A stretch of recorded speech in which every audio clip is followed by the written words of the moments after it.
que entender el contexto geológico y geomorfológico en el cual nos encontramos. No es lo mismo ríos de llanura que ríos de abanicos aluviales, ríos de altas pendientes. Entonces, antes de por ahí entrar en los detalles propios de la cuenca, tenemos que hacer un análisis más general. No pusimos la diapositiva de acá de todo lo que es la geología de la zona, porque sí va a ser medio largo, entonces como queremos un poco descomprimir eso, pasamos directamente a lo que serían las características morfométricas de las cuencas, ¿sí? Dentro de las características morfométricas, a ver, esperen que quiero volver. Ahí está. Bueno, dentro de lo que son esas características morfométricas de las cuencas, estas características se pueden obtener mediante modelos digital de elevaciones, ¿sí? Que se pueden descargar fácilmente del IGN. No necesitamos tanta precisión en ese tipo de modelos porque estamos hablando de cuencas que tienen, en este caso, hasta 20 kilómetros cuadrados aproximadamente, depende desde dónde nosotros tomemos la salida de esa cuenca. Y dentro de esas características, bueno, tenemos la ubicación, un montón de las pendientes, a ver, esto. Ahí está. Entonces, dentro de ese sistema, nosotros trabajamos en un sistema de información geográfica a partir de modelos digitales de elevaciones, obtenemos los distintos parámetros morfométricos. Esos parámetros morfométricos, es decir, nosotros tenemos que estudiar la cuenca, tenemos que entenderla, tenemos que saber cómo es esa cuenca. Y de esa cuenca nosotros podemos calcular lo que es la superficie, el perímetro, la cota máxima, el pendiente promedio, la pendiente del cauce, la longitud total del cauce, los órdenes de drenaje, la jerarquía de los cauces también es muy importante porque me va a determinar los caudales que yo puedo determinar de esa cuenca. Podemos hacer distintos mapas temáticos, ¿sí? Como pueden ser un mapa de pendientes también. Y a partir de esos parámetros morfométricos nosotros después podemos calcular distintos índices.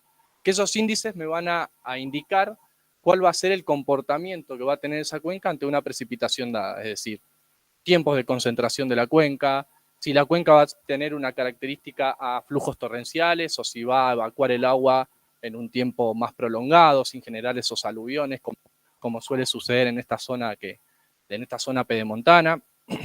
Todos esos índices, ahí tenemos algunos, índices de Gravelius, el factor de forma coincide mucho en el tipo de crecida que yo voy a tener, ¿sí? Es decir, cuencas más circulares me van a concentrar en menor cantidad de tiempo todo el caudal, entonces voy a tener picos de crecida mucho más abruptos que una cuenca mucho más elongada, ¿sí? Las curvas ipsométricas, esto también son importantes porque me van a determinar el grado de desarrollo que tiene la cuenca, si son cuencas que tienen un poder de incisión muy importante, o sea, poder erosivo importante, o son cuencas que tienden más a depositar sedimentos, también son importantes. Dentro de esa curva, bueno, se hace un análisis que no vamos a entrar en detalle para no hacerlo tan largo. La densidad y la frecuencia de drenaje, ¿sí? Que son características propias de la litología que tiene esa cuenca. No sé si ustedes vieron en Cortaderas, hay otra litología que es diferente a la que tenemos acá en Merlo, y eso también condiciona un poco la forma de los tiempos de concentración, y que va a generar escorrentía superficial más que infiltrar hacia el suelo, ¿sí?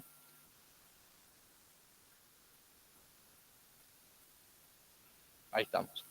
Bueno, dentro de lo que es, dicho esta introducción, nos metemos un poco en la zona en cuestión. A nosotros se nos pidió calcular el riesgo hídrico de una región en particular, de la cuenca del arroyo El Molino, que está demarcada ahí en rojo, entre lo que es la avenida Mercau y la ruta provincial número 1, hasta un poquito más a cotas menores. El análisis de la cuenca es todo lo que está en naranja, es decir, toda el área de captación, toda la precipitación que cae dentro de esa región va a ir a parar justamente en el inicio de ese polígono que tenemos ahí en rojo.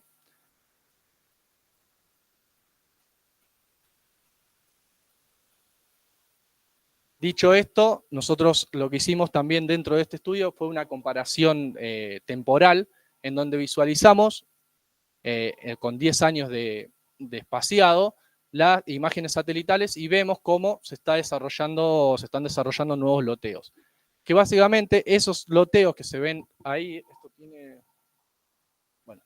esos loteos que se ven en el polígono amarillo en la parte media, ustedes si ven hay un paleocauce en esa zona, ese paleocauce fue el que se reactivó en la tormenta del 2023 de marzo, ¿sí? Si ustedes se fijan ahora, en esta imagen del 2003 está todo loteado esta zona, es decir, han loteado arriba de los cauces.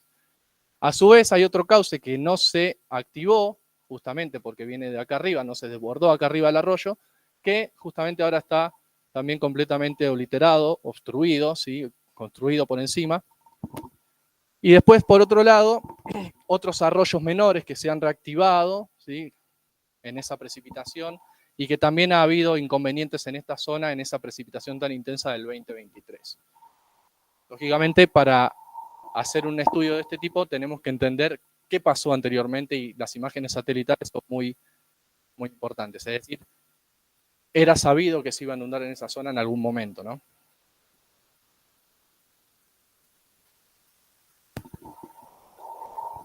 Bueno, otra de las partes que se estudian en trabajos como este es toda la parte que tiene que ver con la hidrología de esas cuencas. Fundamentalmente nosotros tenemos que determinar cuáles son aquellas lluvias para determinados periodos de retorno o lluvias que son probables de que ocurran y que van a causar inundaciones. Para eso, nosotros debemos recolectar información. En este caso, nosotros trabajamos con información que nos otorgó la REM. Con esa información seleccionamos lluvias máximas para un periodo de 12 años, que es el máximo periodo medido por la REM. A esas lluvias máximas se les hace todo un tratamiento estadístico y se pueden obtener unas curvas que son muy utilizadas en el ámbito de la hidrología, que son las curvas IDF. Esas curvas IDF relacionan intensidad de la lluvia con duración de la tormenta y periodos de retorno. Con esas curvas nosotros podemos obtener los caudales para determinados periodos de retorno ahí al inicio de la cuenca, donde les marcó recién David. Esos caudales se pueden obtener con distintos métodos. Nosotros probamos dos métodos, comparamos dos métodos, un método racional y el otro a partir de software, y nos daban valores muy parecidos. Nos quedamos para el trabajo con el caudal obtenido por el software, ya que eso nos facilitaba muchísimo, digamos, todo lo que es el cálculo. Con esos caudales se aplica otro modelo que es el modelo HEC-RAS, ¿sí? Que nos permite simular cómo se mueve ese caudal dentro de ese arroyo y en qué lugares se desborda y en qué lugares no. Pasa.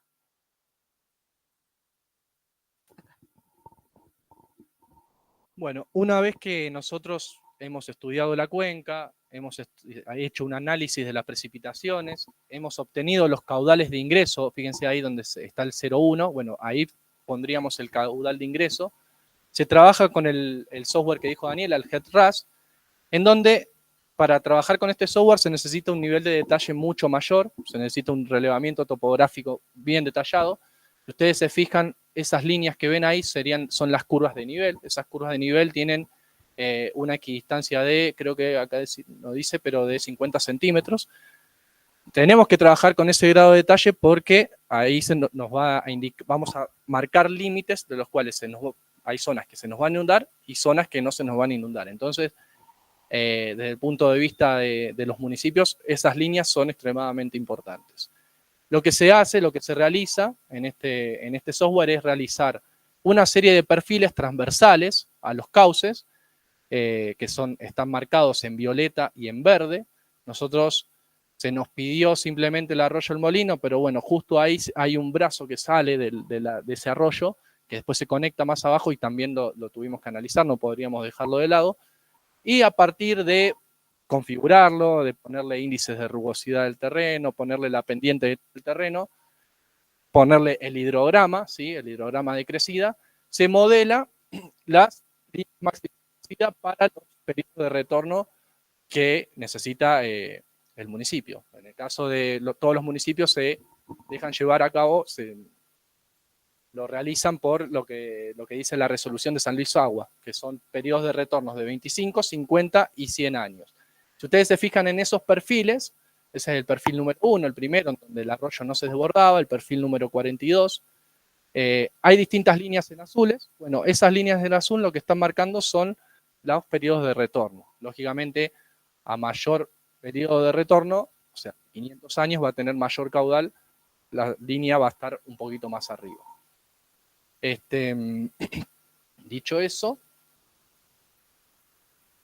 acá tenemos, a ver, en el software se puede trabajar de dos maneras, haciendo esos perfiles o directamente trabajando en dos dimensiones, que se le dice, en donde te va mostrando cómo va evolucionando la crecida en el territorio. Esto es un video, no sé si se le puede dar play ahí abajo.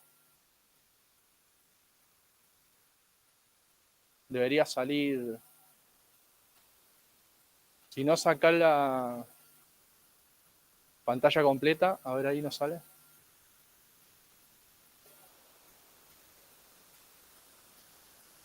No. No, pues eso es una captura de pantalla. Bueno, eso es un video en realidad en donde simulamos, ¿sí? Con un periodo de retorno de 500 años.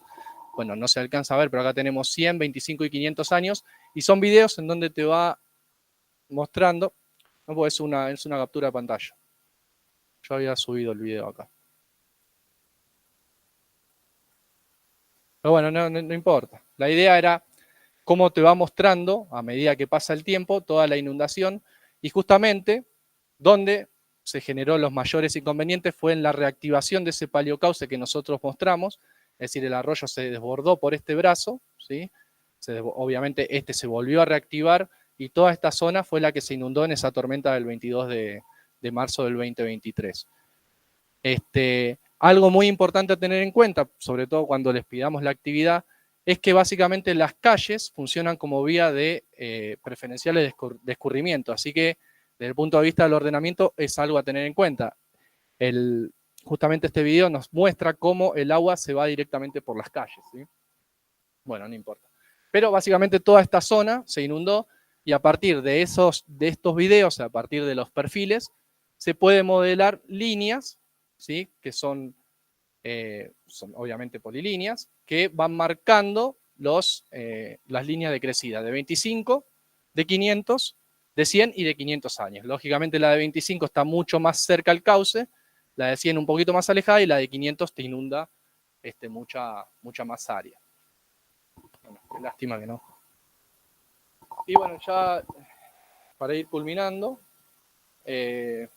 bueno, nos pidieron que para los alumnos algunas actividades que nosotros recomendemos que hagamos y yo no sé cómo se manejan ustedes con el Google Earth, con QGIS, o lo pueden hacer con Google Earth si quieren. Básicamente es elaborar una cartografía, ¿sí? Muy sencilla, muy sencillita, tampoco nos vamos a volver locos. Tienen 2 días para hacerlo. Nosotros le vamos a pasar una serie de archivos en relación a este trabajo que hemos hecho, que son las líneas de crecida. Y bueno, ustedes van a tener que construir una opinión sobre lo que observa, ya sea del arroyo del Molino o de cualquier otro arroyo que puede ser el Tigre, puede ser cualquier arroyo que se encuentre en la costa de los Comechingones, ¿sí? ¿Qué medidas de mitigación y adaptaciones a las inundaciones propone? Es decir, las inundaciones, a ver, todas las localidades ya están instaladas en una zona conflictiva, es decir, hay que adaptarse a esas inundaciones y hay que mitigar esos impactos de esas inundaciones. Entonces, ¿qué medidas creen que pueden ser convenientes? Y inclusive pueden trabajar en el mismo arroyo El Molino aguas arriba, que en donde nosotros no hemos trabajado, ¿sí? Pero sí lo hemos simulado, que también es una zona bastante conflictiva. Bueno, ahí justamente lo dije. Lo que yo les voy a pasar, a Patricia, son algunos KML para que ustedes puedan trabajar con respecto a eso. No sé si hay algo más para decir, algunas preguntas. Básicamente lo que tienen que hacer acá las personas que están inscritas en el TIPAU es, con base en Google Earth, poder superponer unos shapes que nosotros les damos, y esos shapes son shapes que nosotros obtuvimos de este estudio. Marcan las líneas hasta dónde se inundó con una lluvia de recurrencia de 25 años, de 100 años y de 500 años. Ustedes van a ver sobre esa zona esas líneas superpuestas al terreno, y ahí sí viene ya la conclusión de ustedes y ver qué podrían opinar acerca de esas líneas que marcan líneas de posibles inundaciones que hoy por hoy están sobre los loteos que ya están establecidos en esa zona. O sea que la conclusión sería esa, poder superponer esas líneas en Google y sacar sus propias conclusiones.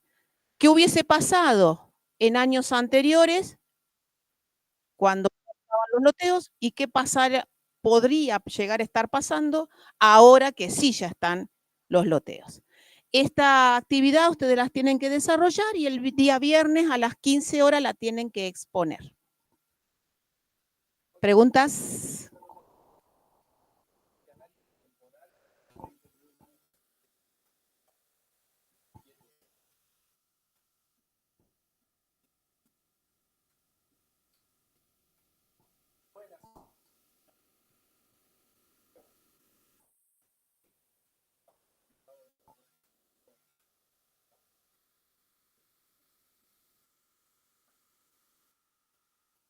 O sea que la actividad queda abierta. Cada uno puede hacer lo que le pedimos o puede expandirse mucho más allá, depende de la inquietud de cada uno, ¿no? Bueno, eso sería todo lo que tenemos. Les agradecemos que nos hayan escuchado.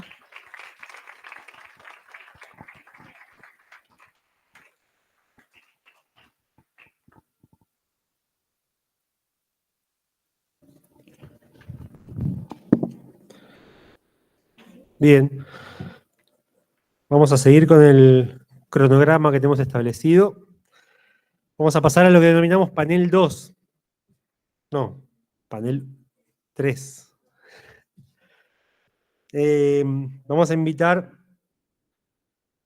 a escuchar los lineamientos para una gestión hídrica sostenible en el sector hotelero de la Villa de Merlo. Van a pasar los estudiantes Carlos Núñez, Luciana Massa, Luna Gallardo y Janet Videgain, a cargo del docente Marcos del Teto. El presente estudio se enfocó en el análisis del consumo de agua en la Villa de Merlo, San Luis, con el objetivo de evaluar su relación con el consumo promedio por habitante. A partir de datos locales recolectados en distintas fuentes, se realizó una comparación entre los valores registrados y los estándares recomendados para un uso sostenible del recurso hídrico. Este enfoque busca no solo aportar al conocimiento de la situación hídrica local, sino también proponer medidas concretas que contribuyan a la sustentabilidad del recurso en un contexto de creciente presión sobre los ecosistemas y servicios ambientales. Hola. Hola. ¿Me escuchan? No. Bueno, buenas tardes a todos. Como nos presentó el profesor Cristian, somos alumnos de la Tecnicatura en Gestión Ambiental y Planificación y Ordenamiento Territorial. Mi nombre es Janet, estoy con Luna Gallardo, Carlos Núñez y Luciana Massa. En el marco de la Cátedra de Herramientas de Gestión Ambiental 2, a cargo del profesor Marcos del Teto, generamos este trabajo que se basa en generar lineamientos para una gestión hídrica sostenible dentro del sector hotelero en la Villa de Merlo, buscando implementar sistemas de gestión ambiental. Sí. Bueno, para ponernos en contexto, nosotros nos ubicamos en el noreste de la provincia de San Luis, en el piedemonte de la Sierra de los Comechingones, y tenemos una precipitación anual de 600 milímetros. Este dato lo obtuvimos de la Red de Estaciones Meteorológicas de la provincia. Tenemos épocas marcadas de periodos secos y periodos húmedos. Los periodos húmedos van de noviembre a marzo, pero es justamente en estos periodos húmedos donde se dan las problemáticas más acentuadas de la escasez de recursos, debido primero a la demanda poblacional, que es creciente, y bueno, el sector agrícola y el desarrollo turístico, que también se ve acentuado y generando cultura. Bueno, entonces en base a esta problemática del recurso, generamos este trabajo, ¿no? En el que incluimos todos los factores y los actores que mencioné, la población, el sector agrícola y la demanda turística y las demandas recreativas asociadas a eso, como consecuencia de la falta de proyección y planificación urbana en la localidad. Esta falta de proyección y planificación se da en un contexto regional por la marcada aumento demográfico y el aumento del turismo, siendo Merlo ya el destino turístico dentro de la provincia más visitado y también a nivel país uno de los destinos turísticos elegidos. Para realizar este trabajo nos planteamos un objetivo general, que es desarrollar los lineamientos basados en los sistemas de gestión ambiental para aplicar en los hoteles y en el sistema hotelero de Merlo, con el fin de reducir la huella hídrica y mejorar la eficiencia del uso del agua, del recurso hídrico. Nos planteamos 3 objetivos específicos. El primero se basó en un análisis de datos obtenidos por la cooperativa de agua, en donde diagnosticamos y comparamos el consumo promedio de los habitantes y del sector hotelero, y después estimamos la huella hídrica en los hoteles. Estos son datos estimativos. Después mis compañeros en el desarrollo van a ir explicando por qué.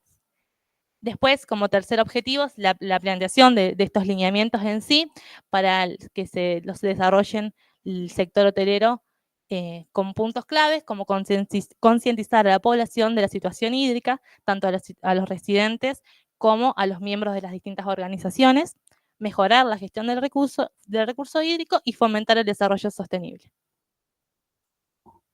Nuestro segundo objetivo hablaba de establecer la huella hídrica del sector hotelero, y para eso debemos saber qué es la huella hídrica, que es un indicador medioambiental que mide el agua dulce que se necesitan para producir bienes y servicios, o sea, los bienes y servicios que consumimos. Y esto nos ayuda a poner en magnitud el impacto que tenemos en los recursos, en este caso en el agua, a nuestros hábitos de consumo.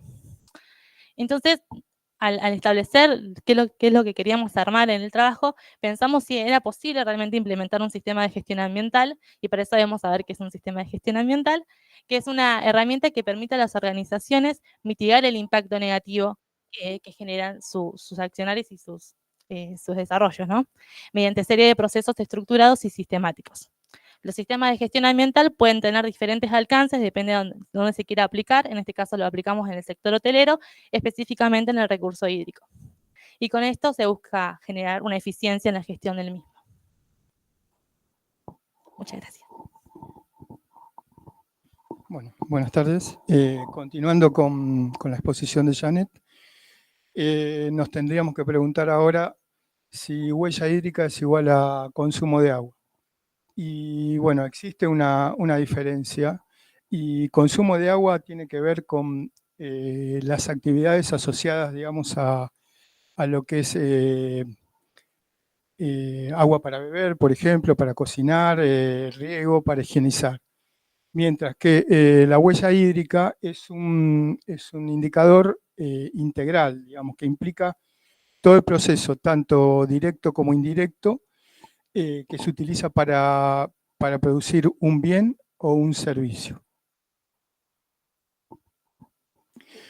Entonces, ya con los datos que nos proveyó la cooperativa de agua de Merlo, se realizó una comparación de los consumos de agua entre hoteles y residencias. Esta comparación es estimativa y, bueno, para el caso de los hoteles, el promedio total mensual en metros cúbicos es de 4,08 metros cúbicos, mientras que para las residencias tenemos un consumo promedio por persona de 1,53 metros cúbicos. En el caso, digamos, de las residencias se tomó el rango de hasta 10 metros cúbicos, que es el rango más representativo. Y bueno, en función de estos datos, la relación que se obtuvo fue un promedio de 2,67 veces mayor el consumo hotelero al consumo residencial. Bien, ahora tenemos que definir cómo es el cálculo de la huella hídrica.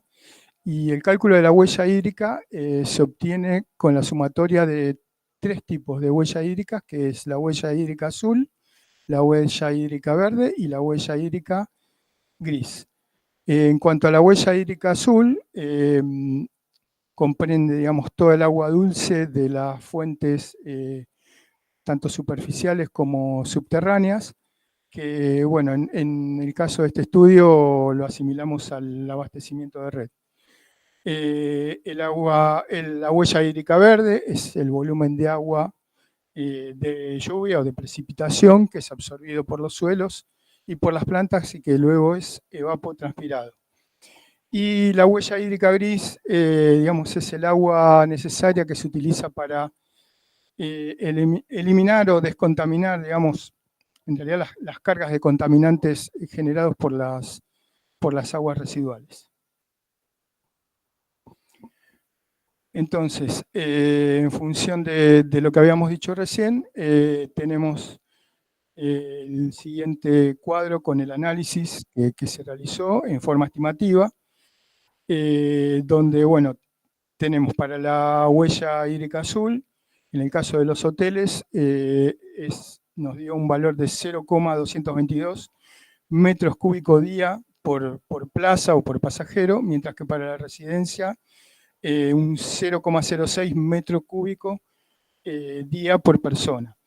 Bueno, el caso de la huella gris no estaba, digamos, en el alcance de este trabajo, y para la huella hídrica verde los valores son 0,040 metro cúbico día para los hoteles y 0,030 para las residencias.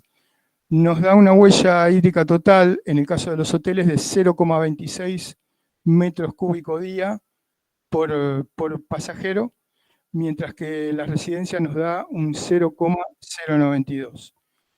Entonces, la relación a la que llegamos es aproximadamente que en un hotel la huella hídrica es 2,83 veces mayor que, o sea, de un pasajero, que la de una persona en una residencia. Gracias.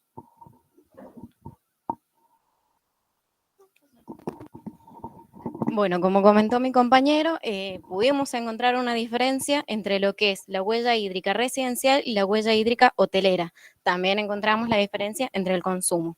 Esto, y teniendo en cuenta además que la localidad de Merlo está enfocada en gran parte en lo que es la actividad turística, nos dieron motivos suficientes para que nosotros podamos proponer una serie de lineamientos que lo que busque es reducir el consumo, en este caso enfocándonos solamente en el agua. Para esto nos basamos en los sistemas de gestión ambiental, que como explicó mi compañera recientemente, son herramientas que permite a cualquier organización utilizarlo como una forma de disminuir el impacto negativo que genera en el ambiente. Para poder implementar esto tenemos que tener en cuenta una serie de etapas, comenzando con la planificación y diagnóstico. En este momento lo que se hace para poder analizar todo es realizar un diagnóstico inicial que nos muestre cuál es la situación actual del hotel. Como dije, nos enfocamos en la parte del agua y dándonos como resultado un análisis que nos puede indicar cuál es el consumo, ya sea por huésped o por sector, teniendo en cuenta qué actividades se realizan en el hotel. Puede ser la zona de piscina, si tiene zona de lavandería, comedor. A partir del diagnóstico y la información que nos brinde esta primera parte, nos permite definir qué medidas podemos sugerir para mitigar y reducir el consumo del agua. Una vez realizado el diagnóstico, lo que se plantea es la política ambiental, en donde el encargado del hotel debe enfocarse y debe comprometerse en querer reducir este consumo una vez definido qué quiere hacer y en qué se quiere enfocar, debe comunicarlo al resto de las partes para ver cómo se debe gestionar las distintas actividades y sus productos. Al implementar estas políticas, ¿qué permite? Una serie de beneficios, no solamente para el hotel, sino para la localidad, como por ejemplo, tenemos el valor añadido a la marca Merlo. Sabemos que Merlo tiene un compromiso con la preservación de los recursos ambientales. Esto nos refleja la calidad ambiental que tiene y cómo, además de beneficiar a todo lo que es el sector hotelero, también beneficia a todo lo que es el sector económico. La reducción de costos, al disminuir el consumo, nos disminuye la demanda y por lo tanto el costo del servicio, además de disminuir los costos en los mantenimientos de tuberías, de caños, entre otros. Bueno, la resonancia en el microclima y la calidad ambiental, como dije con anterioridad, Merlo se compromete en el cuidado de los recursos ambientales, principalmente lo que es el agua. Y permite potencial para las certificaciones de sostenibilidad. Por ejemplo, puede ser lo que es las normas ISO. Esto, al cumplir con las series de objetivos o de procedimiento, le facilita al hotel obtener una certificación.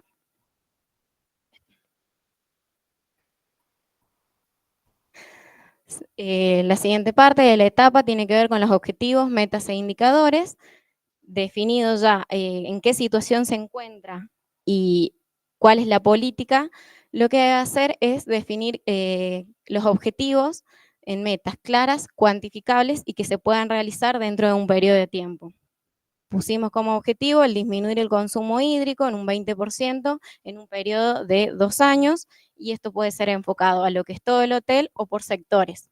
Vamos a tomar de ejemplo que sea todo el sector, y tenemos en cuenta las medidas donde nos enfocamos en consumo de área, como dije con anterioridad, ya sea lavandería o cocina. Y, por ejemplo, en la lavandería nos proponemos disminuir un 15% de kilogramos de ropa, y para esto usamos lavadoras de alta eficiencia que disminuye el 30% del agua. Todas estas actividades, metas, depende del hotel, de cuál sea su consumo, de qué elementos tenga y a cuánto se quiera llevar.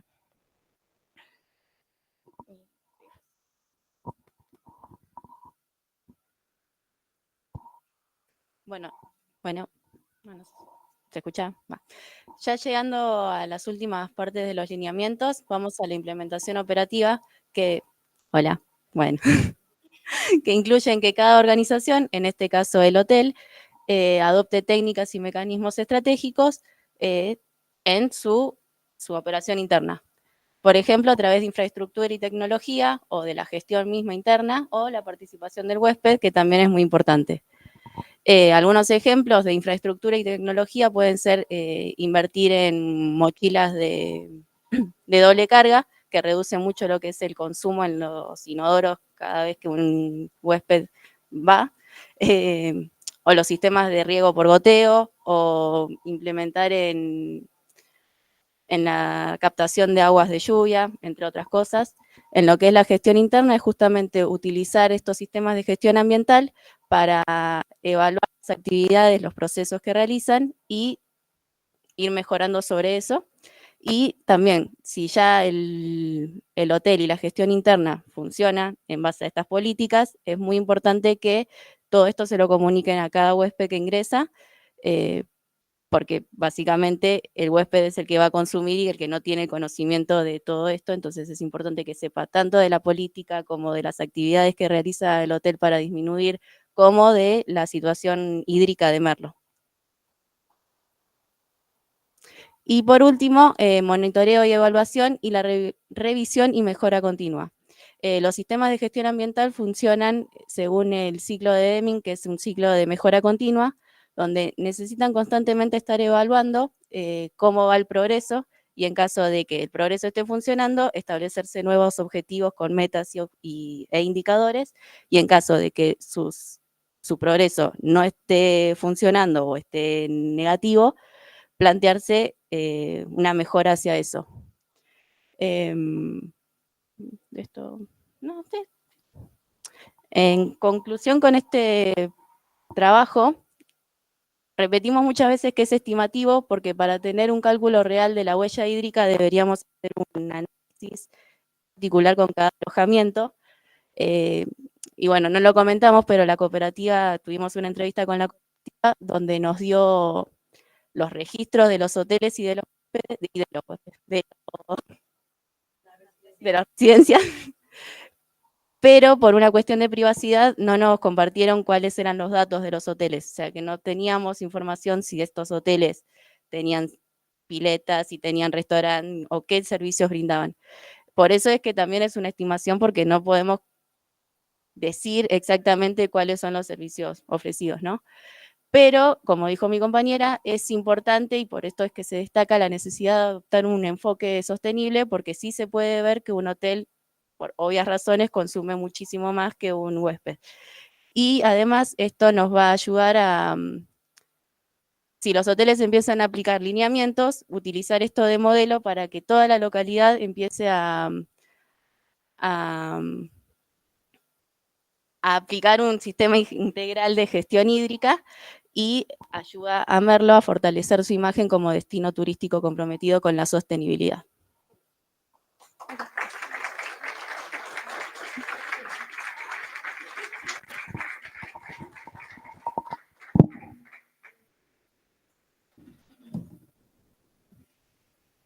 Bien.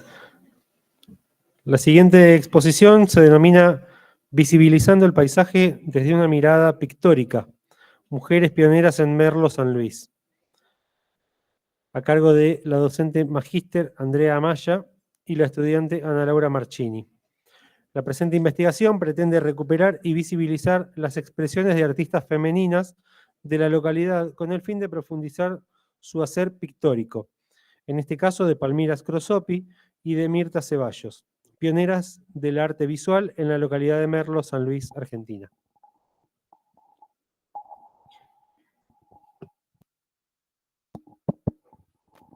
Buenas tardes a todos, ¿cómo les va? Gracias por estar y compartir con nosotros esta investigación que venimos haciendo con Ana y con Laura, que está acá también, ¿no?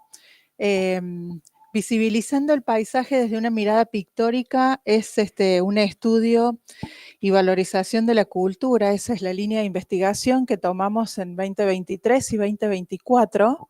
¿Se escucha bien ahí? Ahí, mejor. En un trabajo de campo en el que nos acompañaron, Laura Barraquini, que la tengo acá de coequiper, el profesor Fernando Sad, la profe Marita Viñals, y estudiantes en una primera etapa, Daniela Miramontes, Ángela Guzmán, Diego Cornejo, Mauricio Bazán, y en una segunda instancia se suma como becaria Ana Laura Marchini. Vamos. Bueno, la investigación tiene que ver con el patrimonio, cómo vinculamos el territorio con esa parte emocional y el paisaje. Hablar del patrimonio tiene que ver con nuestro intelecto, con nuestra cosmovisión, con nuestros sentimientos, ¿no? En el territorio en el que estamos, en el Merlo, porque vamos a hablar de dos mujeres pioneras en la pintura. Palmira Scrosopi, que conocerán la Casa de la Cultura, está situada ahí, y ella descubre de alguna manera el paisaje de Merlo para plasmarlo en sus pinturas.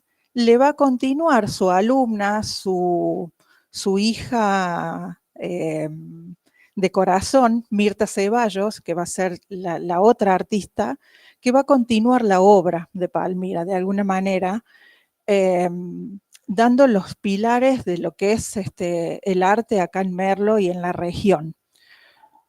Bueno, vamos. Paisaje cultural. Esto tiene que ver con pensar que el paisaje es estudiado siempre desde un enfoque material. Nosotras, al hacer una investigación de tipo cualitativa, no nos alcanza con pensar que es el paisaje geográfico, ¿no? Una instancia de conocimiento más dura. al trabajar desde las humanas, nosotras vamos a necesitar esta mirada latinoamericana del paisaje, del país, paisaje, ¿no? De esa impronta latina que va a meter nuestra identidad cultural, nuestro patrimonio y nuestra idiosincrasia de alguna manera, en esa dimensión íntima y sentimental que ayuda a que eso sea nuestro o a ser parte de. Dentro de los objetivos, hipótesis de la investigación, nosotros pensábamos, ¿y cómo pintaba Palmira? ¿Cómo habrá iniciado sus pinturas? ¿Iría al lugar? ¿Por qué pintaría paisajes? ¿Y Mirta haría lo mismo? Su gestora, ¿no? Su madre artística, vamos a decir de manera. ¿Pintarían de la misma manera? ¿Irían al lugar? ¿O sería diferente el paisaje? Bueno, estudiar las pinturas, que nos costó mucho trabajo conseguirlas, no tanto de Palmira, sí de Mirta. Y entonces los objetivos de esta investigación tienen que ver con recuperar esas expresiones artísticas de ambas mujeres y, si es viable, hacer una comparación.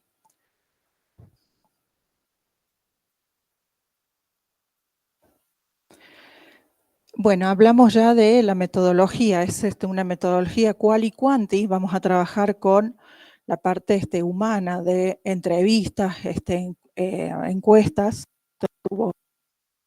Nos va a contar un poco más de esto, ¿sí? Perfecto, sí.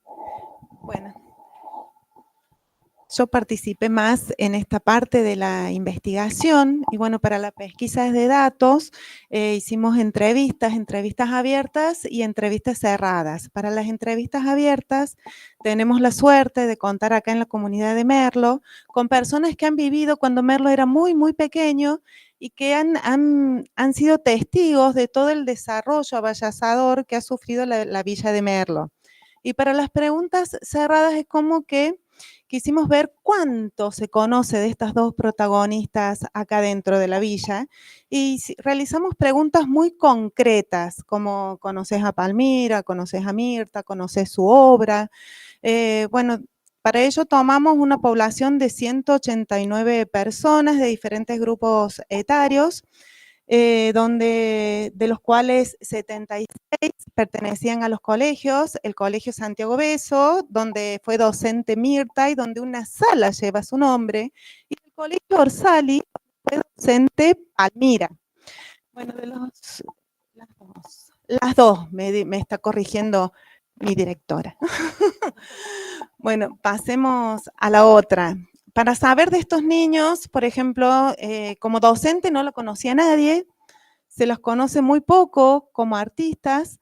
Tenemos más o menos a ellas entre un 21 y 25%, 26% entre las dos, a las obras mucho menos.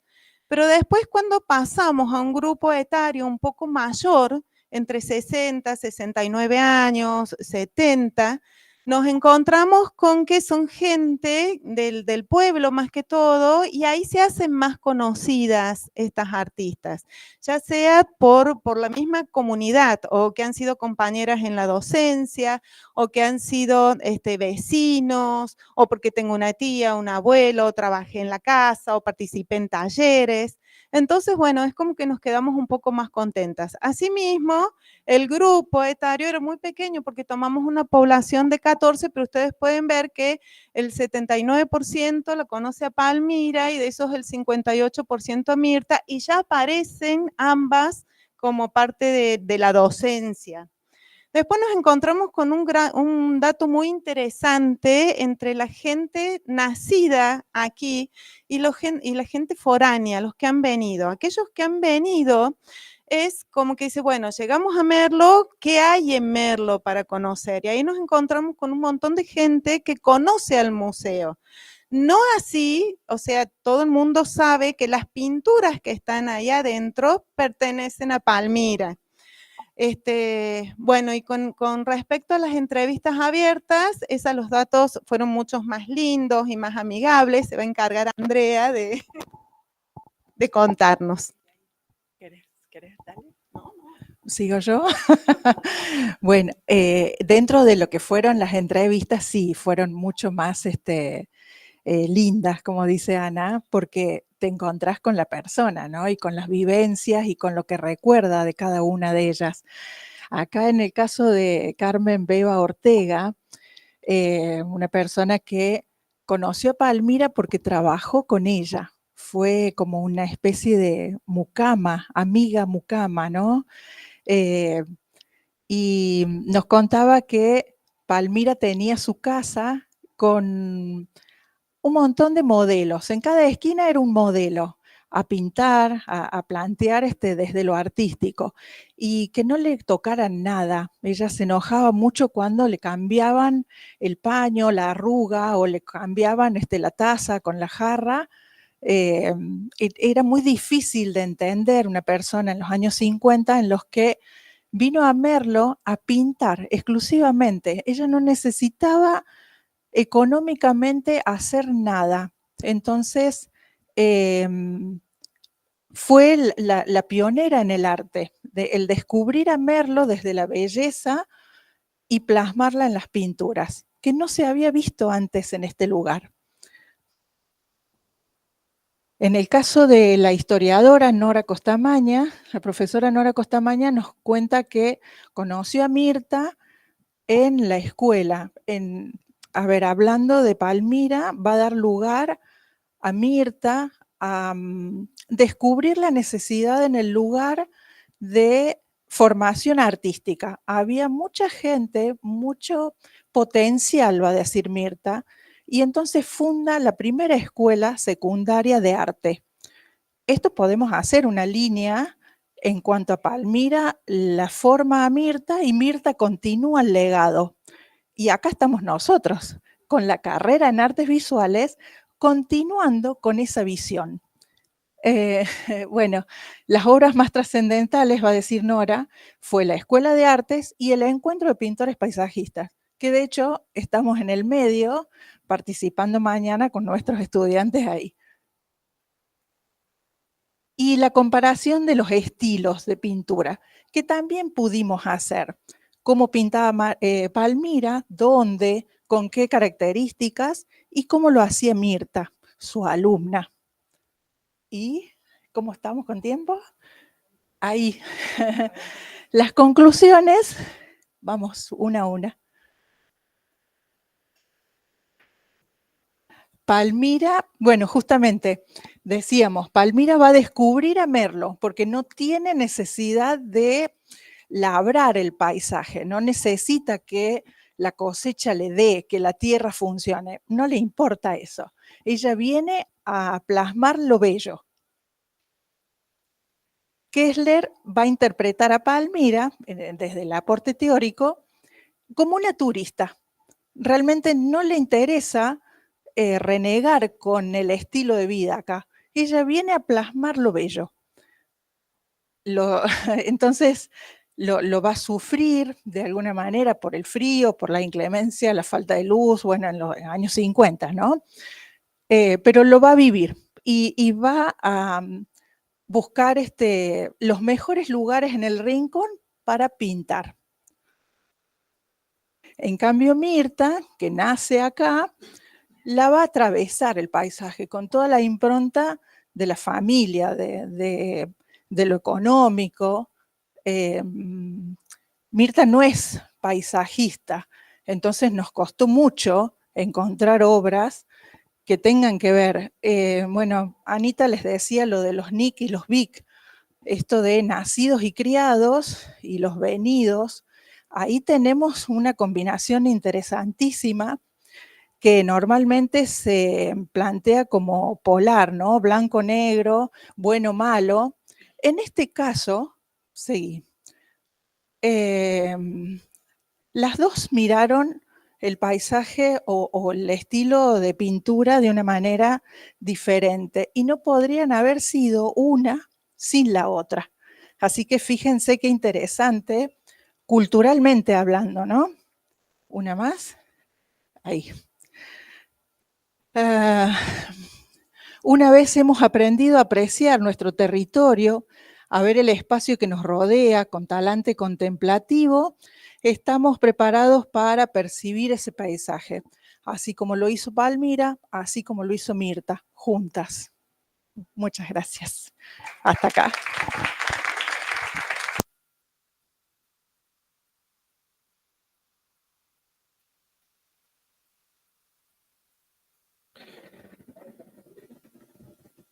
A continuación vamos a invitar al licenciado Gustavo Romero, a la técnica Natalia Zarco y a la técnica Micaela Alfaro, quienes nos van a hablar de la gestión integral de incendios en la costa de los Comechingones. La presentación propone un recorrido por los múltiples abordajes que propone la Tecnicatura Universitaria en Gestión Integral de Incendios Forestales, destacando su fuerte anclaje territorial en la región de la Sierra de los Comechingones.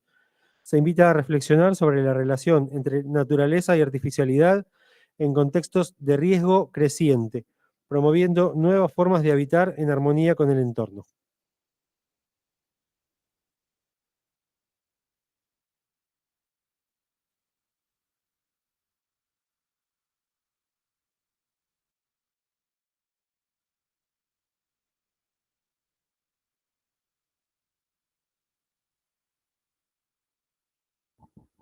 Hola, ¿se escucha? Sí. Bueno, ante todo, muchas gracias a los organizadores por habernos invitado a hacer esta presentación.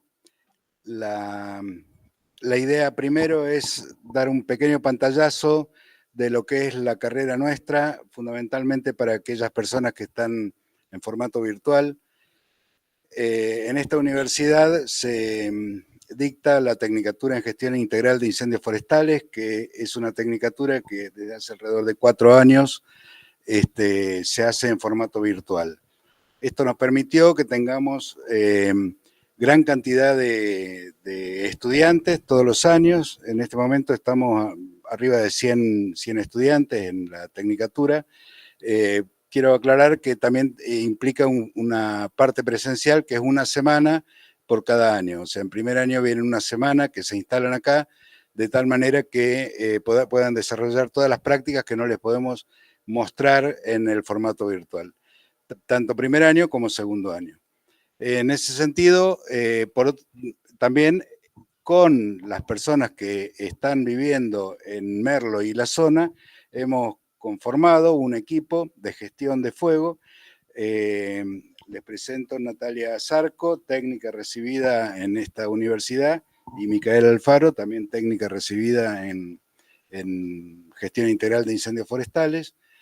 Y tenemos varios referentes, justamente al certamen federal, tenemos varios técnicos de otros puntos del país que entre todos conformamos una red, de tal manera que ante cualquier situación que cualquiera de ellos o nosotros vemos, nos podemos de alguna manera comunicar en forma continua para dar distintas ópticas de las situaciones que se plantean en cada una de sus localidades.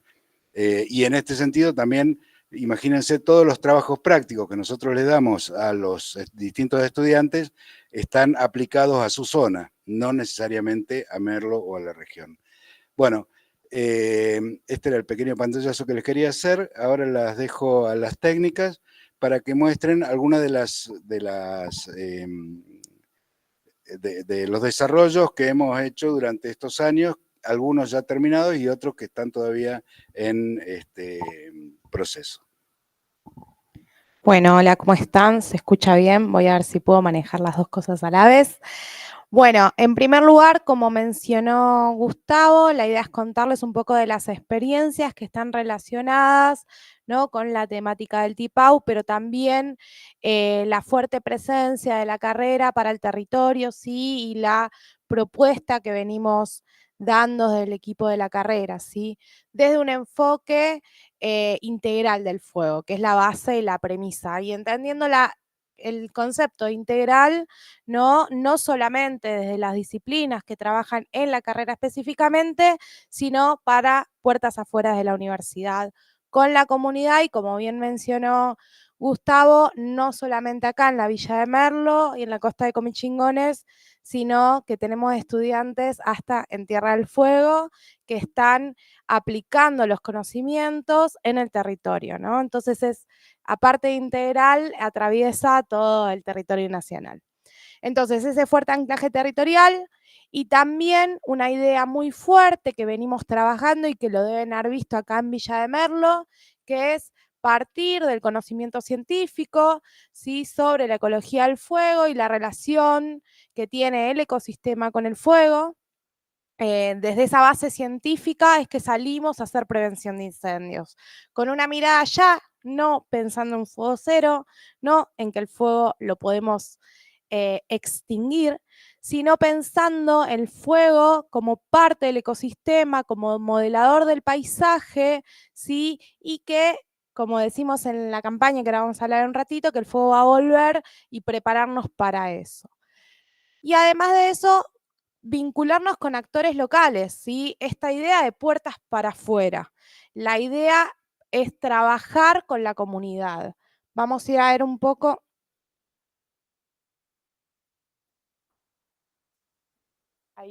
Ahí está, ahí está. ¿A quién? ¿Al Mauri le pido? Bien, bien, perfecto. Entonces les traemos algunas experiencias bien concretas de trabajo en el territorio, ¿sí?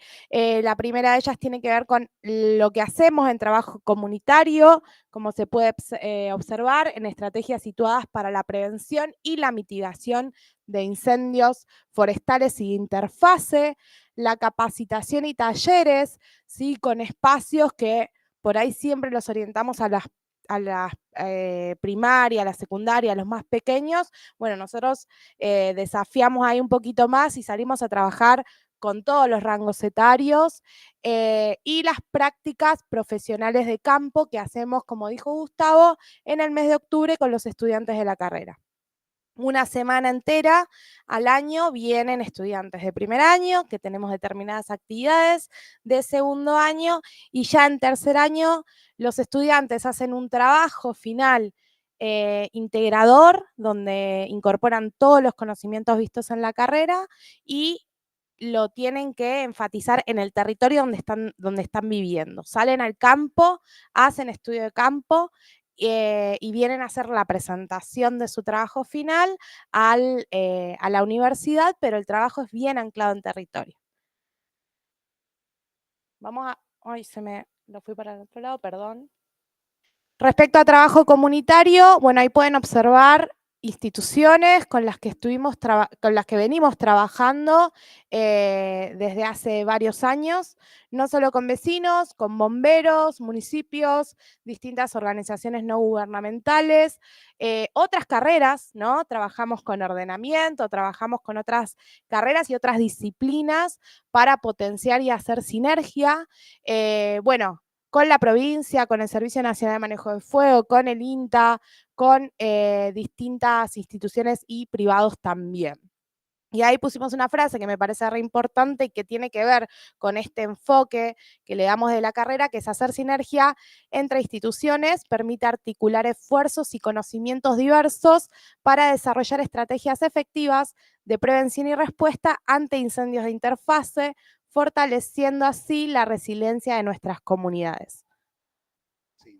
Quería comentarles que esta campaña, El Fuego Vuelve, la venimos realizando hace alrededor de 4 años con estas instituciones que están ahí, porque la idea justamente es prevención. O sea, fundamentalmente nosotros vemos que una de las problemáticas que tenemos en varios lugares del país son todos los incendios de interfase.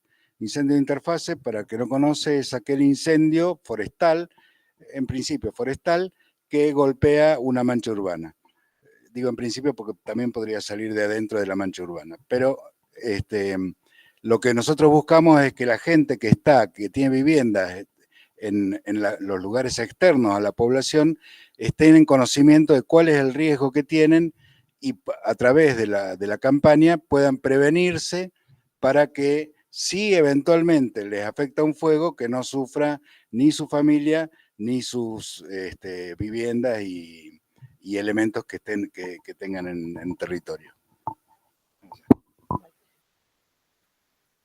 Ahí está. Bueno, dentro de lo que son capacitaciones y talleres, mencionamos que salimos no solamente a las escuelas, que lo hacemos, trabajamos con todos los niveles educativos, estamos diseñando en este momento a través de un proyecto de vinculación tecnológica y social, material didáctico para trabajar en prevención de incendios de interfase con estudiantes de nivel secundario, y eso lo estamos haciendo relacionado al punto anterior, con distintas organizaciones. Es un proyecto muy integral y muy interinstitucional. Estamos trabajando también en distintas participaciones de eventos, estamos presentes en las jornadas Puertas Abiertas, las RESA, en la MAC, y todas las propuestas que surjan, tratamos de aprovechar esas oportunidades también, no solo para difundir de la carrera, sino para generar concientización y también tareas de prevención de incendio. Y el trabajo con vecinos, con comunidades, estuvimos trabajando en un proyecto, ¿sí? Junto con ordenamiento, en prevención de incendios en el municipio de Cortaderas también, apoyando a los distintos proyectos y poniéndole ahí la pata de fuego. Y respecto a las prácticas profesionales y de campo, ¿sí?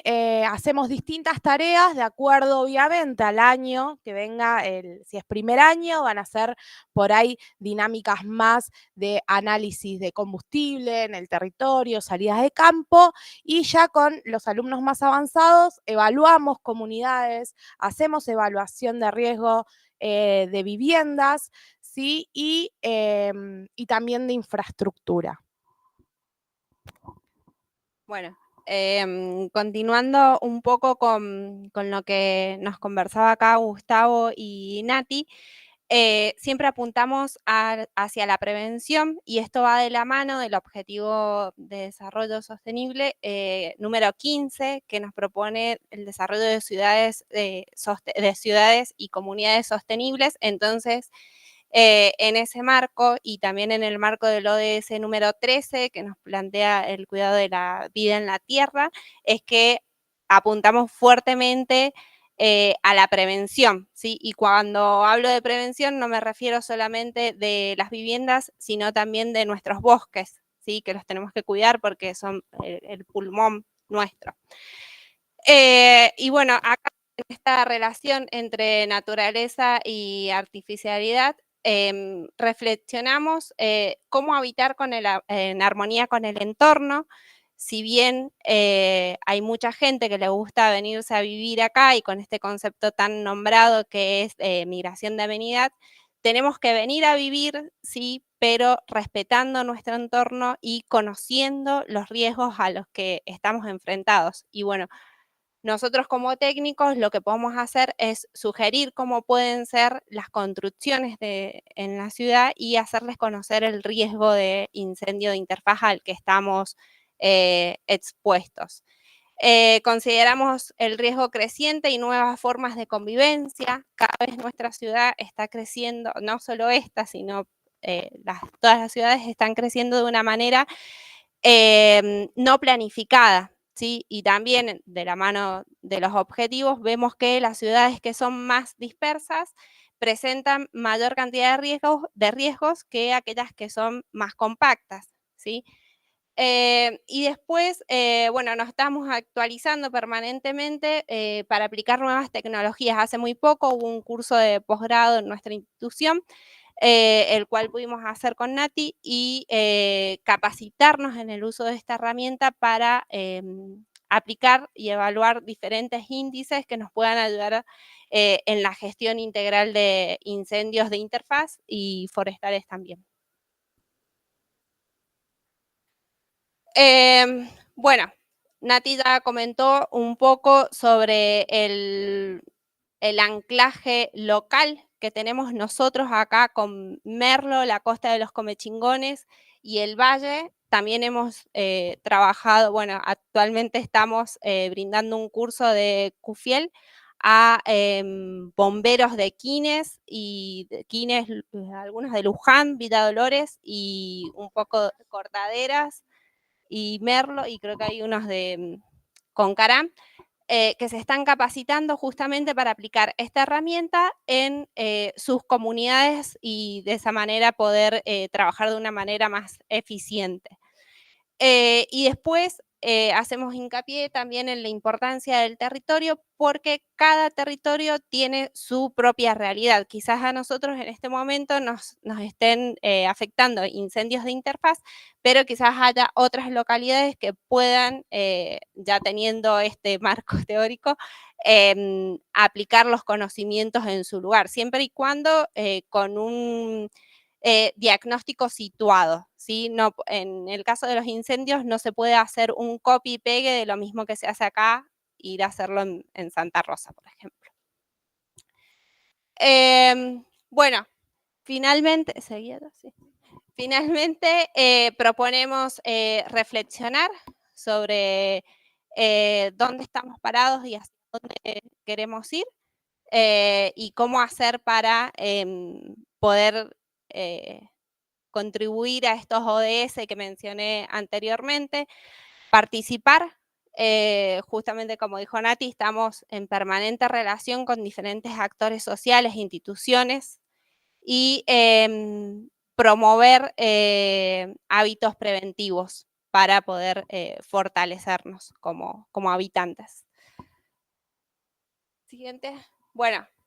Finalmente, un mensaje, la gestión del fuego no es solo una tarea técnica, es una construcción colectiva que nace del diálogo entre saberes, experiencias y territorios. Creemos que entre todos podemos llegar hacia un buen puerto porque en los incendios se ve afectado todo el ecosistema y nosotros somos parte del ecosistema. Pero falta una. Nosotros tenemos previsto, por lo menos hemos iniciado las primeras charlas con esta red que les comento de técnicos, con las que continuamente nos estamos vinculando, de nuevamente hacer el Congreso de Prevención de Incendios de Interfase el año que viene. Así que ahí tienen un QR que va a estar pegado allá. Estamos en la caja de electricidad. Les vamos a pedir a aquellos que aparte de la interfase, no queremos dejar de lado, siempre relacionado a incendios forestales. Aparte de la interfase, también queremos pedirle a ustedes si tienen idea de qué podemos introducir dentro de este incendio para ver si podemos, evaluándolo, ver si podemos analizarlo, ¿no? Dentro de este incendio. Sí. Está el QR ahí, lo pueden escanear y ponernos algunas propuestas que les gustaría tratar en el Congreso. Y bueno, es una forma de participar. Ahora sí, gracias.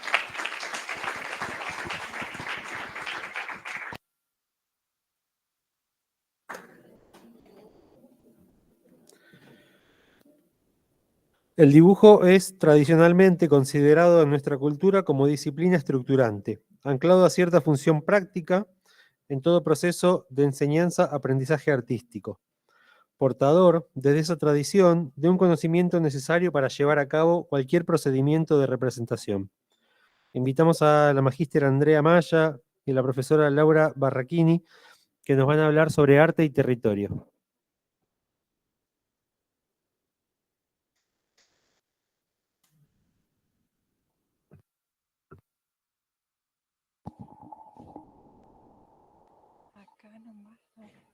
Acá al medio.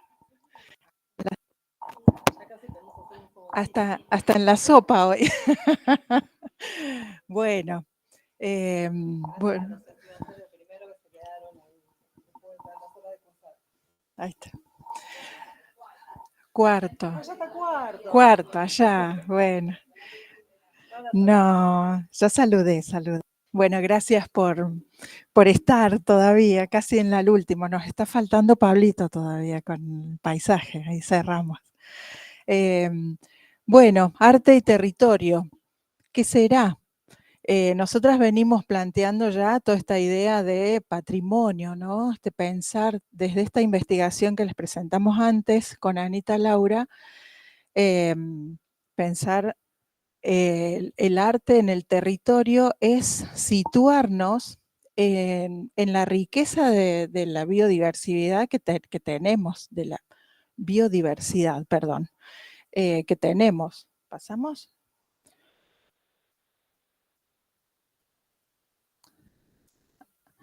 Bien. Ahí. Una y otra.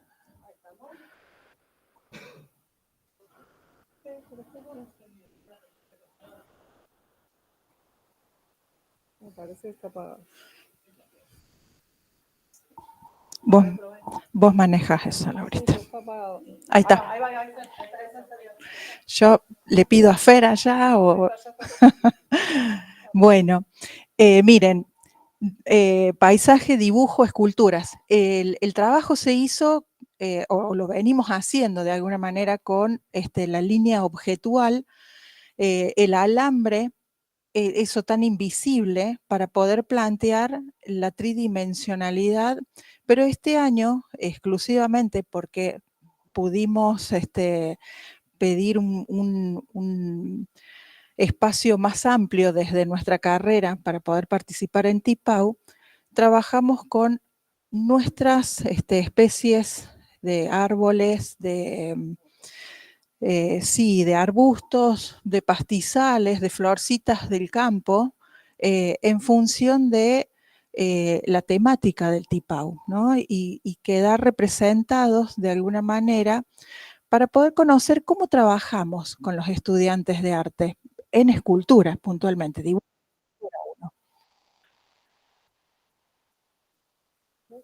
Sí, va al revés. Ahí está.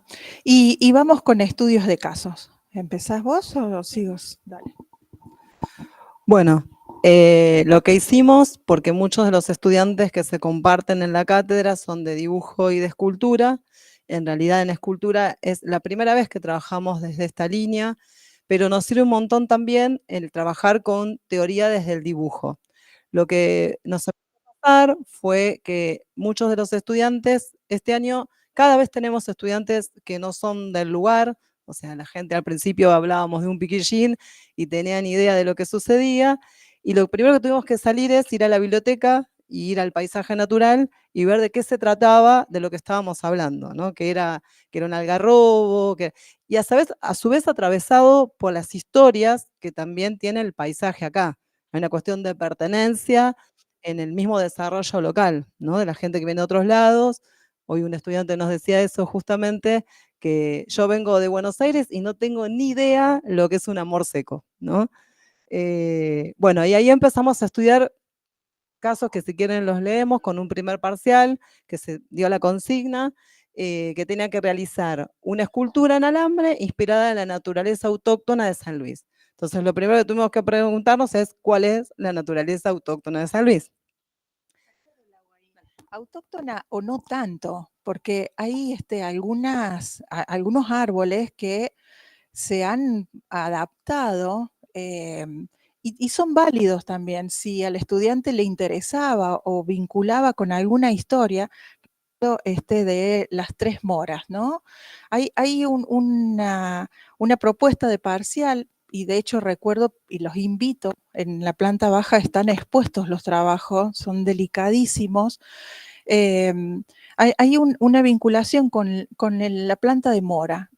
Las unió a este trío porque tenían alguna vinculación, o la abuela la sembró o la planta la acompaña desde que tiene memoria y está en la casa, o alguna cuestión especial, ¿no? Eso es sumamente importante porque no es solamente la planta en sí, el árbol en sí, sino que les atraviesa emocionalmente. Es muy rico poder vincular el arte y el territorio desde ese lugar de mucho amor, ¿no? De hacerlo propio. cuando nos pasa esto, recurrimos a, bueno, vamos a lo más frío que es la técnica, ¿no? Como que vamos jugando, porque no dejemos de pensar que a diferencia por ahí de los trabajos que se presentaron, esto es durante la cursada. Y todos los que fuimos estudiantes sabemos todo lo que se juega en una instancia de parcial. Entonces salimos ahí y nos vamos a la técnica, que es la técnica de modelado, y trabajamos, en este caso, cómo se modela un alambre. Encontrando cada técnica en cada trabajo, porque ahí fueron las hojas, se dieron cuenta que no eran todas las hojas iguales en la vida de los árboles. Entonces también había maneras diferentes de tratar el material. Pasa que en nuestra cursada no hay un modo de hacer al estilo Amaya, al estilo Barraquini. Acá se encuentran con la posibilidad de hacer como salga y tendrán que pifiarle o saldrá bien o tendrán que descubrir el modo.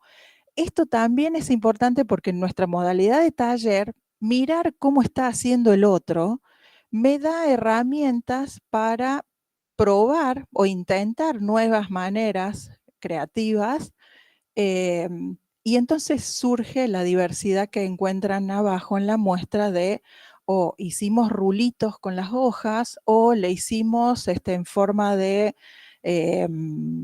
tirabuzón o dibujamos y le hicimos las nervaduras con mucho más detalle.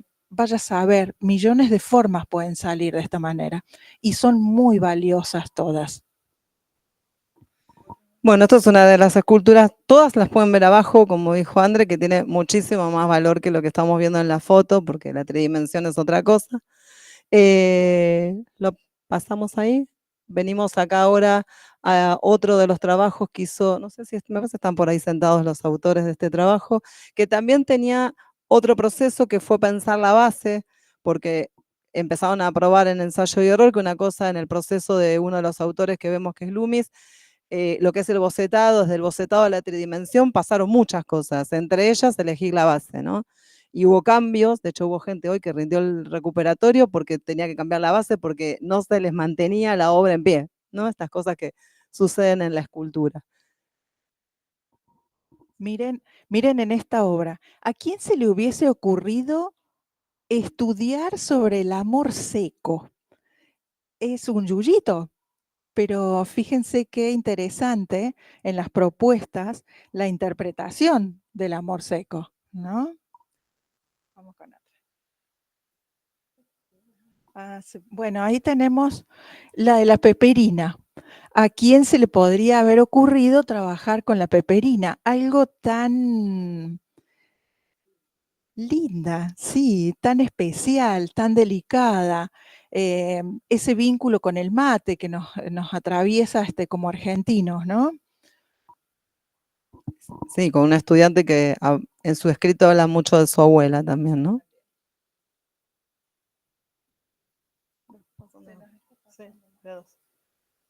Bueno, esta escultura se llama Ecodiversidad, donde está una justificación de los chicos ahí con el marco teórico también. Esta es una de las obras que se tuvieron que también rehacer. Han elegido otra base, la van a ver en otra forma seguramente abajo. Y ahí lo que ustedes ven que no se los contamos, en las fotos hay como siempre dos en blanco y negro, uno en blanco y negro, que son los procesos desde el boceto hasta durante el armado y finalmente la obra. Bien, es importante ahí considerar que los chicos empiezan con un proceso de idea. Esa idea se tiene que plasmar, tenemos que empezar a poner en juego en lo bidimensional. Hay un dibujo, hay bocetos, hay vistas, hay estudios de esa planta, de ese arbusto, que tuvieron que buscar, no podían hacerlo de una fotografía, tenían que tenerla a la vista para poder hacer una identificación de las características del tronco, cómo caía la hoja. Es diferente pensar en una guaribay, pero es similar de un sauce, por ejemplo, ¿no? Pero no es lo mismo. Entonces, poder identificar, estudiar la forma de la hoja, de la rama, de cómo va la característica de las hojitas, tiene flores, tiene fruto, todo eso tiene que ver con esos dibujos que están viendo como procesos anteriores y después hacer un trabajo mental, vamos a decir acá, un juego de cerebro derecho-izquierdo, ¿no? Para poder llevar la interpretación de esa imagen al alambre, cómo voy a torzarlo, cómo puedo generar la idea de la hoja de la Guaribay, que obviamente no voy a hacer una por una, que va a tener que simplificarse la forma y es otra vez volver a pensar. Entonces hay un proceso de pensamiento increíble en todo el trabajo que se ha presentado. En esto hay frutos, por ejemplo, ¿no? Todo un estudio que tuvieron que hacer sobre el fruto del mismo árbol, que también esto que dice Andrea va acompañado en la praxis y la teoría, ¿no? Muy del ir y volver con los autores, porque esto que está diciendo Andrea, de el pensamiento de una manera más en acción, también lo hablamos con los autores que estudiamos en la cátedra. Otra cosa que nos pasó, que se nos pasó ahí contarlo de la placa anterior, que también estudiar la flora, ¿no? En los distintos ambientes o en los distintos climas, en las distintas épocas, cuando está la intervención del hombre o no. Nos pasó hoy con el estudio de unas cortaderas, que lo van a ver abajo, no está en la foto, que decían, bueno, se llama ráfaga, y bueno, porque lo habían estudiado en un territorio dentro de la zona, pero donde el viento es un montón y es otro tipo de arbusto, otro tipo de... No hay intervención del hombre, ¿no?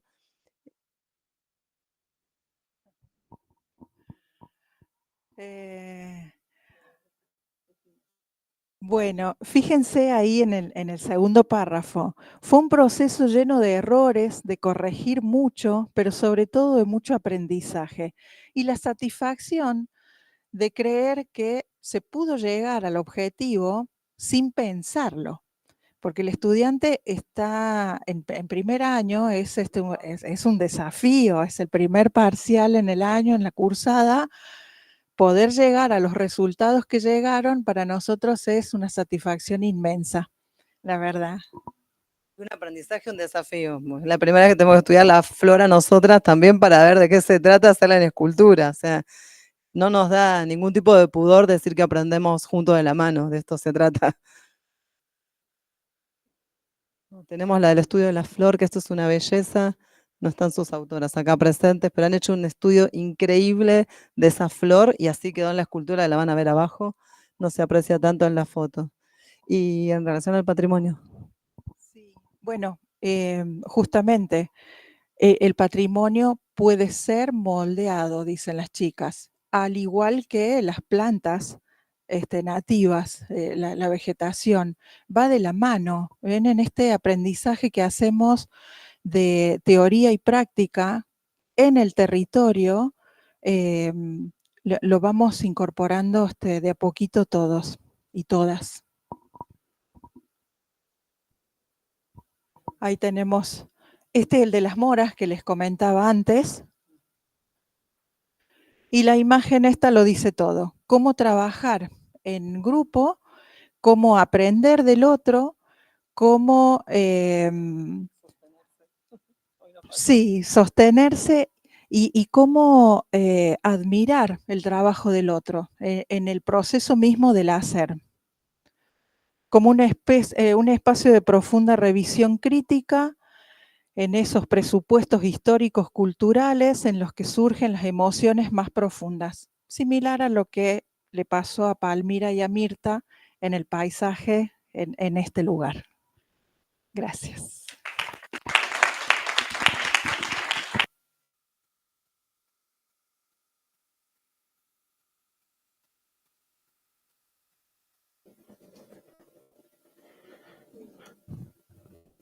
Bueno, para pasar a la última presentación vamos a invitar al docente Juan Pablo Binet, que nos va a hablar sobre el valor simbólico del paisaje.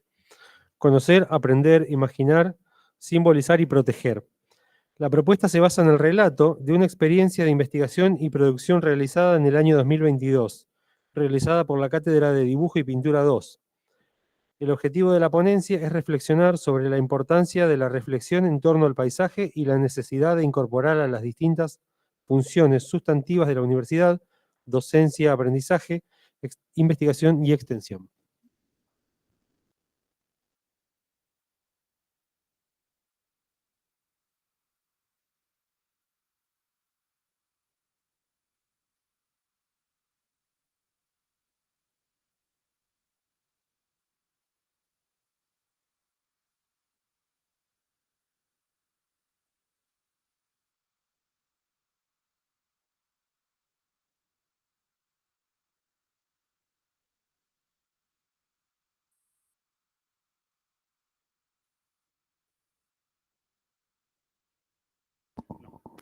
Hola, hola, ahí está. Buenas tardes, ya somos poquitos, ya es tarde, estamos cansados. Nada, mi propuesta es hablar un poco del valor simbólico del paisaje. Nace de una experiencia de cátedra de investigación y producción en arte que tuvimos en la cátedra de dibujo y pintura 2. Nace la necesidad de pensar el paisaje en el ámbito institucional, en el entorno a la universidad, ¿sí? El paisaje, como un concepto muy complejo, es imposible pensarlo desde la universalidad y siempre se tiene que pensar de lo situado, ¿sí? Es contingente, ¿no? Y eso siempre hay que pensarlo desde lo local, ¿sí? Lo comunitario. Además, el paisaje, no existe el paisaje en general, ¿no? Existen múltiples paisajes que se superponen en la sociedad, ¿sí? Acá hemos podido ver algunos, ¿sí? Por ejemplo, el paisaje productivo, ¿sí? El paisaje político, ¿no? Hay un paisaje, ¿sí? Cómo se produce la apropiación del territorio, ¿sí? Genera un tipo de paisaje político que tiene que ver con el poder, ¿sí? Con el acceso a ciertos territorios, que eso genera también un paisaje, ¿sí? En nuestra propuesta, en nuestra experiencia, nos dimos cuenta que como casa de estudio necesitábamos poder interactuar con las otras cátedras, porque todas las cátedras tenían una mirada del paisaje y sería muy pertinente poder interactuar, ¿sí? Las chicas, por ejemplo, hablaron de la huella hídrica que tiene la turística, ¿sí? Eso es un paisaje, ¿no? Un paisaje económico, y es interesante porque el concepto de paisaje, ¿sí? No es la naturaleza, no es el ambiente que nos rodea, es un constructo social, ¿sí?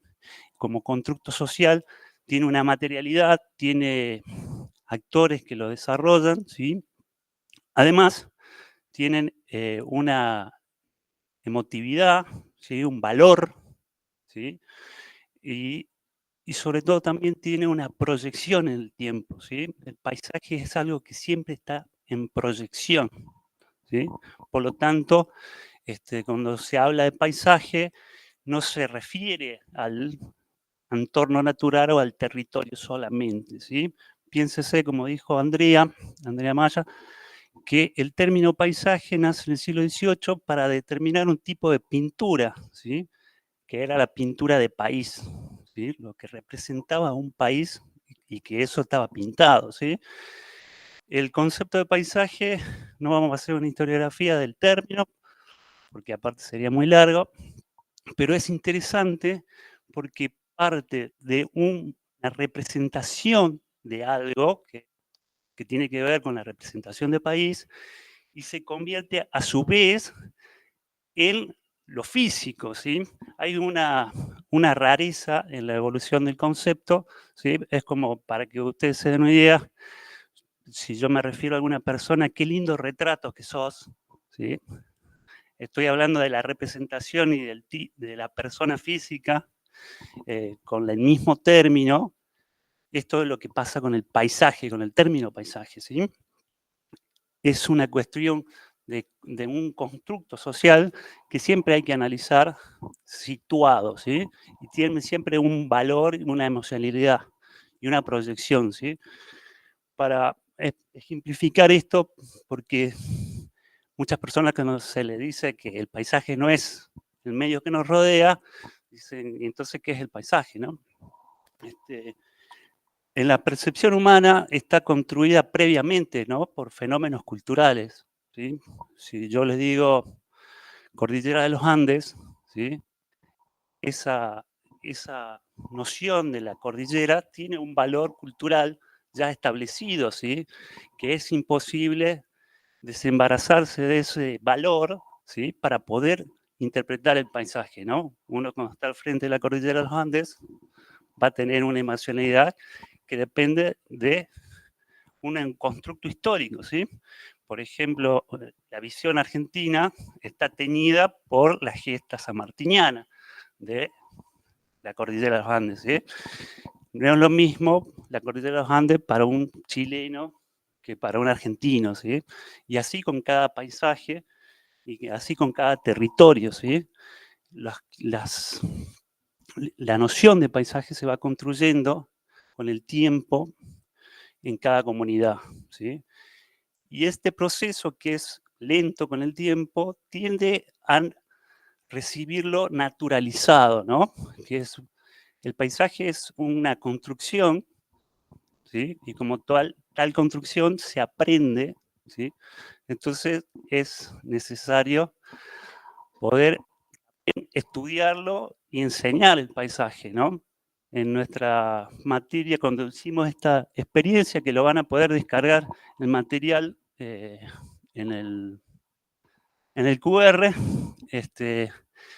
teníamos la idea de proponer la creación de una cátedra de paisaje que sea intercátedra e interdisciplinaria, que se aplique en los planes de estudios de las carreras, de todas las carreras de esta casa de estudios, porque es un concepto que se puede pensar de todas las objetos de estudio, ¿no? De todas las disciplinas, y eso, poder conocer a fondo y poder relacionar, ¿no?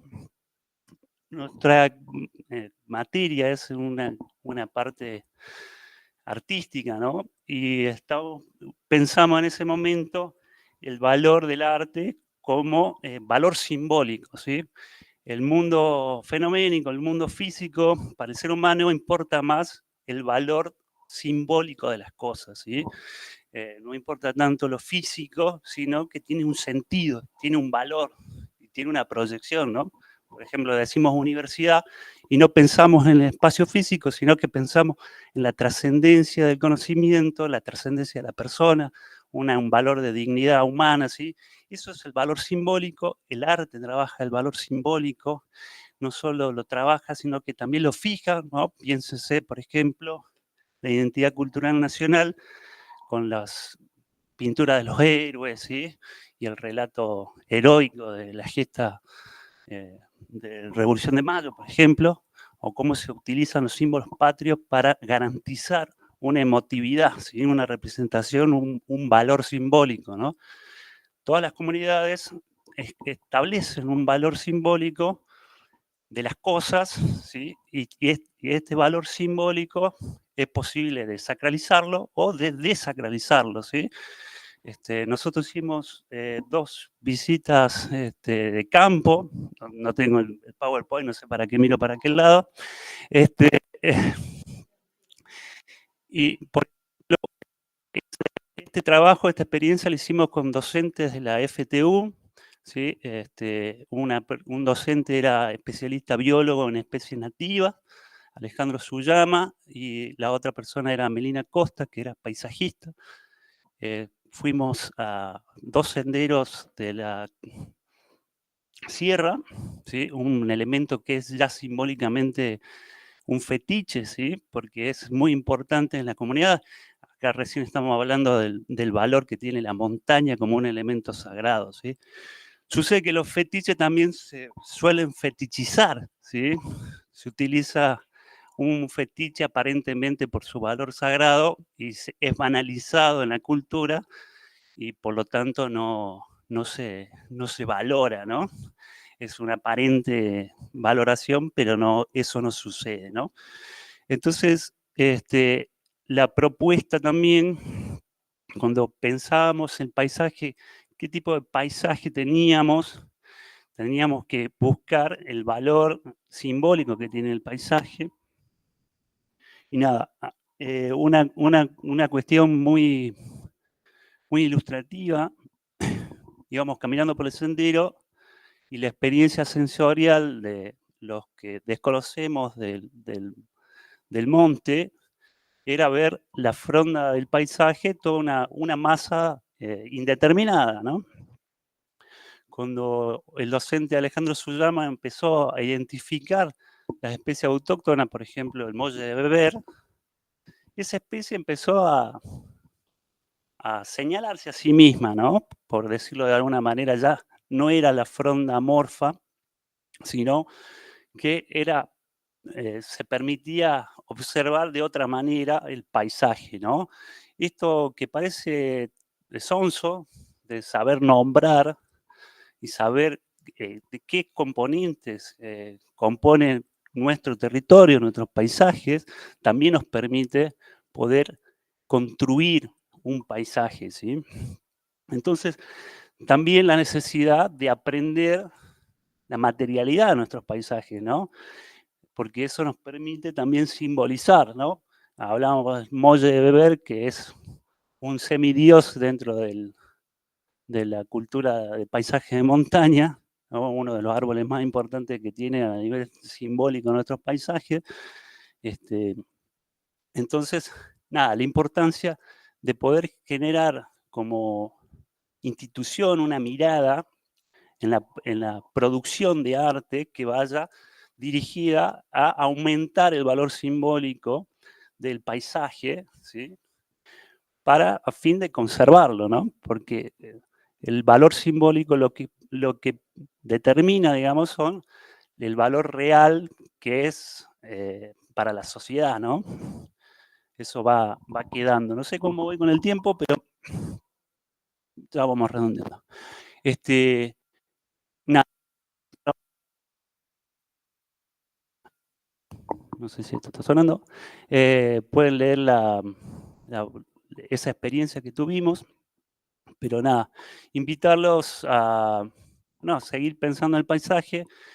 Por lo pronto, como docente, esperemos formalizar el escrito para que esta institución evalúe tener una cátedra interdisciplinaria de paisaje que se aplique en los estudios de todas las carreras, y así poder formalizar un espacio de investigación y producción del paisaje, ¿no?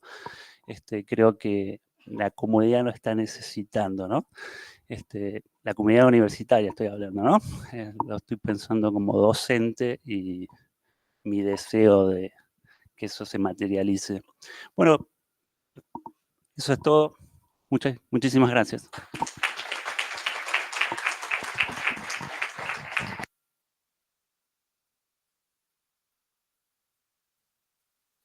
Bueno, muchas gracias a todos por quedarse hasta este último momento.